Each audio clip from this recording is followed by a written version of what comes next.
My mother had gotten it for me at a neighborhood garage sale.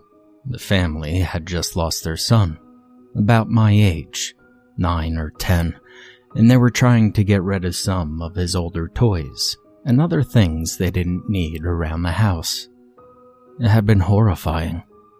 As my mother perused the various things they were selling, I went off to play on the tire swing that was hanging from the tree in our backyard.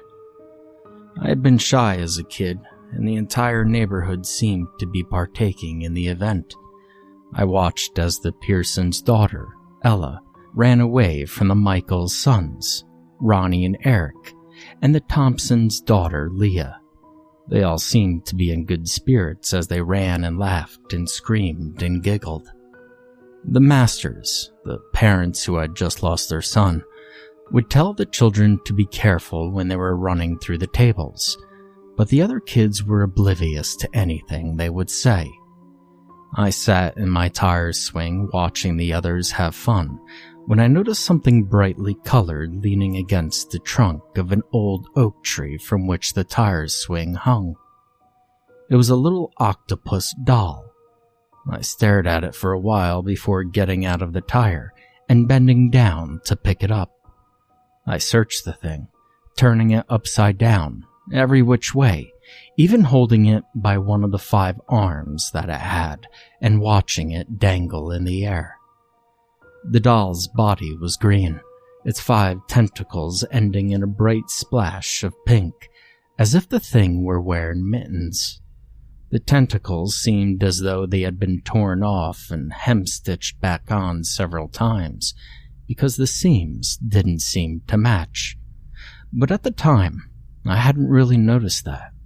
Its eyes were made of black buttons, and it wore a huge bright smile to match the yellow hat it wore.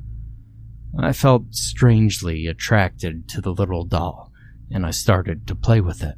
I put it in the swing and pushed it, and watched it fall and hit the ground, and I actually laughed. I never used to laugh, unless I was with my friends or parents. I would then pick it up and do it again and again, and each time I would pick up the doll to put it back on the swing, its smile would seem bigger. Again I pushed the small doll in the swing and watched it tumble to the ground, when a thought came into my head. Why had the doll been laying against the trunk of my tree? I realized that maybe one of the children had left it, and I was being selfish with their toy. I picked up the doll and hurried over to my mother. When I showed her the toy, she frowned and took it from me. She approached the group of children, where they were sitting in the sun drinking lemonade that Ella's mom had brought out. She asked each of them about the doll, and each of them said it wasn't theirs. Mrs. Masters approached my mother, and they spoke to each other, and my mom tried to hand the doll to Mrs. Masters, but she quickly refused and shoved the doll back into my mother's hands.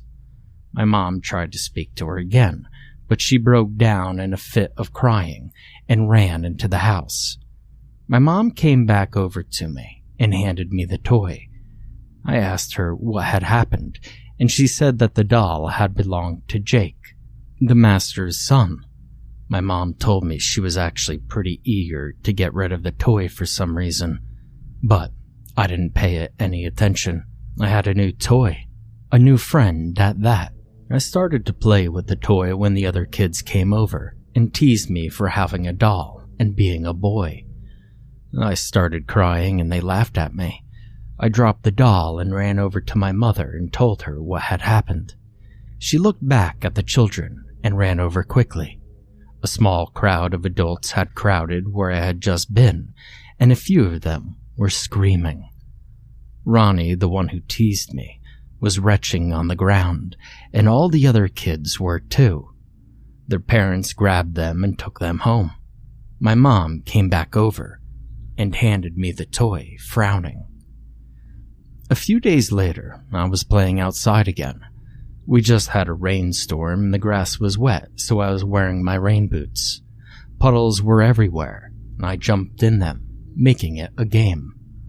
I had the octopus in my pocket, which I decided to name Mr. Wiggles because I thought it sounded funny since he was an octopus.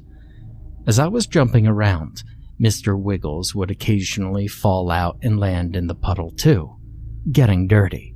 But I thought it was funny and I would pick him up and put him back into my pocket. Later that night, my mom and dad and I were eating dinner when my mom got a phone call. She excused herself from the table and answered the phone. I tried to hear what she was talking about, but she was too far away, so I continued to feed Mr. Wiggles, getting food all over his face. My dad watched me and said that Mr. Wiggles was going to need a bath. He picked him up and took him into the laundry room and dropped him in the washing machine. He poured in some soap and turned it on and returned to the table. My mom came back a few minutes later. She said that the neighbor kids had all gotten sick from some rotten lemons they had used in the lemonade. At least, that's what the doctors said for each of their checkups. I went to bed upset because Mr. Wiggles was still in the washing machine. My mom kissed me on the forehead and told me that I could have him in the morning. They went to bed, but I couldn't sleep because I wanted Mr. Wiggles back. But shortly after, I did manage to fall asleep. Around 2 a.m, I woke up to a thumping sound in the hallway. My door was cracked, and there was a nightlight in the hallway in case I needed to use the bathroom.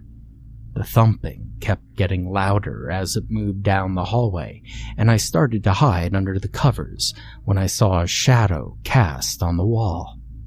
It looked like strips of yarn being swung around wildly, and I shrunk under the covers and the thumping went away.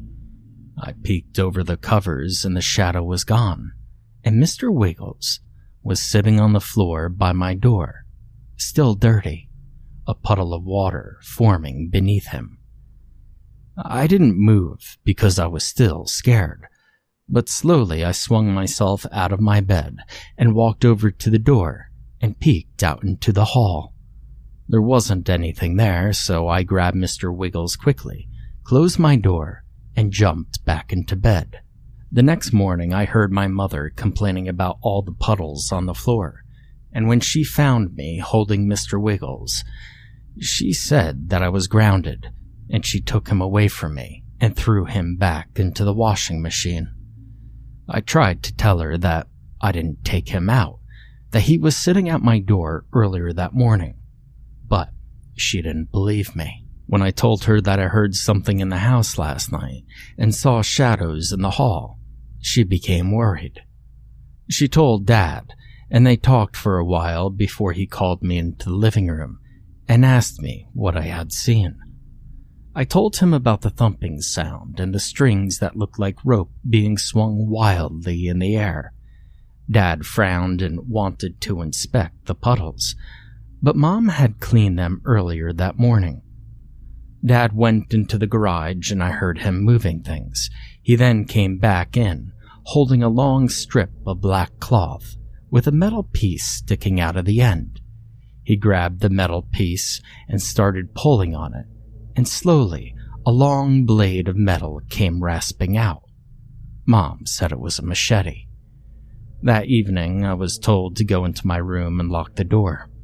I'd been ungrounded for some reason, and around 9 p.m., I went into my room and locked it. I could hear my parents getting ready for bed in the next room. They were talking quietly, and my mother sounded worried. I crawled into my bed, still upset since Mr. Wiggles was being washed for the 3rd time since the dirt and food had stained him, and I went to sleep.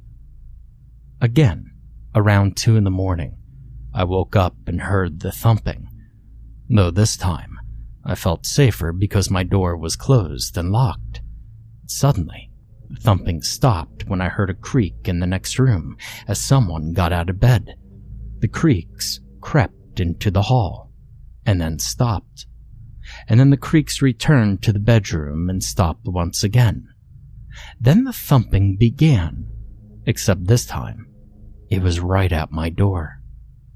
I got out of bed, and then stopped, and so did the thumping. I wasn't supposed to open my door for anyone.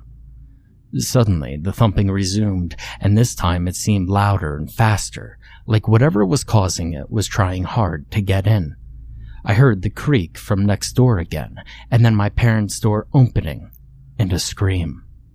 My dad's running footsteps through the hall were like thunder, and then there was a crack and an odd gurgling sound. Then I heard the soft cries of pain coming from my father.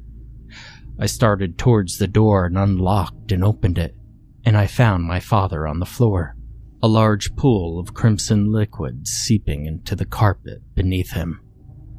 I screamed, and then my mother came into the hallway, and she as well screamed. She ran to my father and told me to get the phone and to dial 911.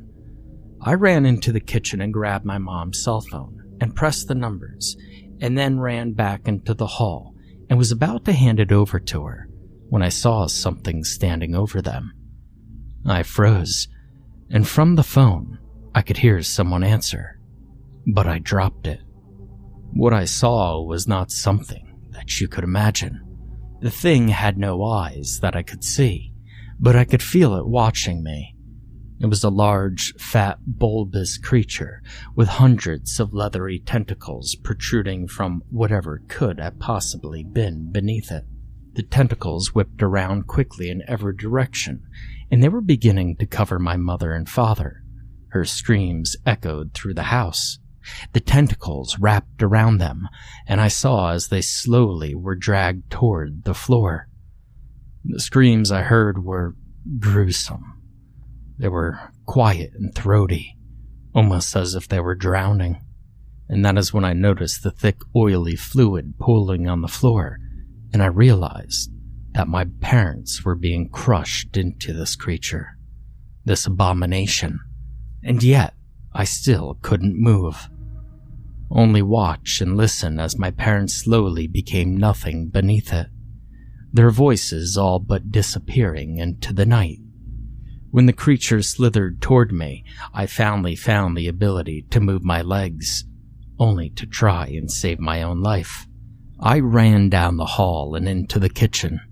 I was so young then that I wasn't very good at choosing hiding places, so I crawled into our cupboard and waited. I could hear the thing moving around outside. It was slow, and there was a loud scratching sound that followed it. I didn't move. I didn't breathe. I couldn't think. I heard it enter the kitchen, and then it was silent. For a fleeting moment, I thought that it was gone. But then I saw one of the tentacles reaching under the gap in our cupboard door. I scooted back as far as I could, and I closed my eyes. I was breathing heavily, and my lungs didn't feel like they could take in enough oxygen.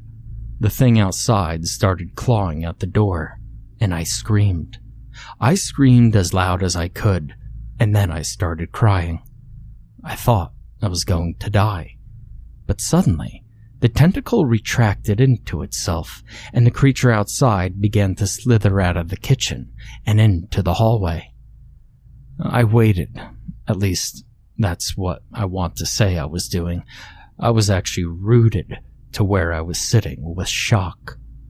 I didn't hear the creature anymore, but I only got the courage to move hours later as the sun was rising.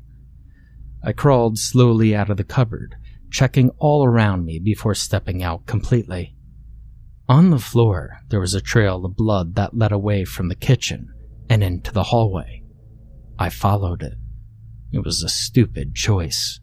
The hallway was covered in blood, but I couldn't help but to look in horror at the size of the pool. I tried to move around it. I just wanted to get to my room and sleep, and to never wake up. But it was unavoidable in this small space, so I had to step through it. I left footprints on the carpet, and I took a peek into my room, but nothing seemed wrong. I was still afraid to go in there after what happened, though. I walked into my parents' room and wiped my feet off, and I crawled into bed. Hours later, as the sun was beginning to set, I opened my eyes, and immediately started crying as the finality of the situation hit me. My parents were gone. They were gone forever. And when I heard footsteps in the hallway, I curled myself into the sheets and tried to act like I wasn't there. And then I felt warm arms wrap around me. They pulled me out of the sheet, and I stared in astonishment as my dad picked me up and hugged me. "It's okay. It's okay, you're all right. It was just a nightmare," he said, and I couldn't help but wonder how he was holding me. He had died, been eaten by that thing. So had Mom. But I could hear her working in the kitchen. But, I started, but my dad hugged me closer and told me everything would be all right again. He then set me back down onto the bed and told me that he would bring my dinner into their room and that I still needed to rest. He walked out and I could hear him and my mom talking quietly in the kitchen. I couldn't understand what they were saying, but I knew it was about me. I started looking around the room to make sure I was actually seeing what I was seeing. Everything was as it should have been. At least, I thought at the time. I got out of the bed when I noticed something green sitting by the door. I got that gut feeling, you know? Like in horror movies when you're screaming at the people not to do something, but they do it anyway. Well, I did it, and you don't understand how seriously you should listen to your gut. Laying on the floor by the door was Mr. Wiggles. The green color that was before was now a molted brown, almost red, and the floor beneath him was a wet, dark puddle. I stared at him for a moment and saw the tentacle begin to move from out under him, moving towards me. Then the doll hopped, and more tentacles began to expand out from him. I screamed and I blacked out, and the last thing I remember feeling was the warm sensation of a rough string running across my cheek. Sometime later, I awoke in a strange room. The walls were white, the bed was strange. It had some kind of plastic side guards, and there was a TV mounted in the corner of the ceiling. A lady with long, short, brown hair was sitting on a chair next to my bed and seemed surprised that I had woken up. I asked her where I was, and she shook her head. She told me I was in the hospital because I had slipped into a coma. According to her, I was found in my house after the police tracked the phone call I had made.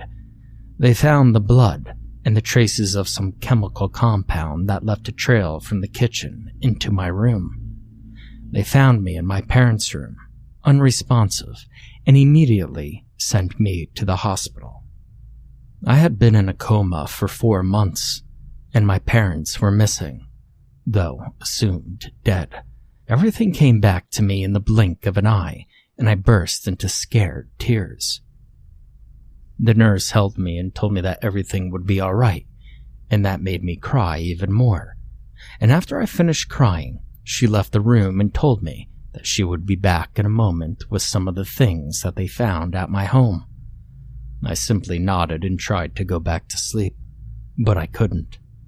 When the nurse came back with a box of things they had collected, I rummaged through them and stopped when I saw him. I picked him up and looked at him. I was hit suddenly by a wave of nausea and threw him on the floor. The nausea didn't go away, and I bent over the side of the bed and vomited. The nurse became worried and checked my readings and found out that my heart rate was beginning to elevate. She scrambled out of my room and called in a doctor who put something in my IV. I became dizzy and tired, but I kept my eyes open and locked on Mr. Wiggles. He didn't do anything. He didn't move, but one slender tentacle reached out from beneath him and inched towards the nurse's leg. I fought the drugs they gave me, and I told the nurse to look behind her. She did, and her eyes became huge when she saw the tentacle. She screamed, "Snake!" and ran from the room. The doctor looked behind him, sighed, and picked up Mr. Wiggles and left the room as well. A few days later, I was discharged from the hospital, and I was told I would be living with my uncle for the time being. I didn't really know my uncle, but he quickly became like a dad to me, and living with him was normal for a couple of years. When I turned 18, I decided to move out, just to have a reason to be alone. It still wasn't exactly over with Mr. Wiggles, but since that day in the hospital, I hadn't seen him, and I really didn't care. Although a year after I was discharged, I heard the doctor who had taken him away went missing as well as the rest of his family. I tried not to think about it, but I knew what happened to him. After moving out, my uncle helped me get started with a condo. The place wasn't bad and the neighborhood was safe, and so it suited my needs. We moved all my stuff in and I got to work getting everything put in its place. And after I had everything away, I stacked all the boxes in a small attic space that came with the building. I was putting the last boxes away when I noticed one labeled Old Toys.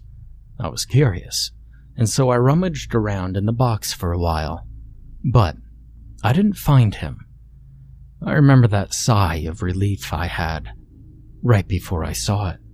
A small green splotch on top of one of the boxes across the room.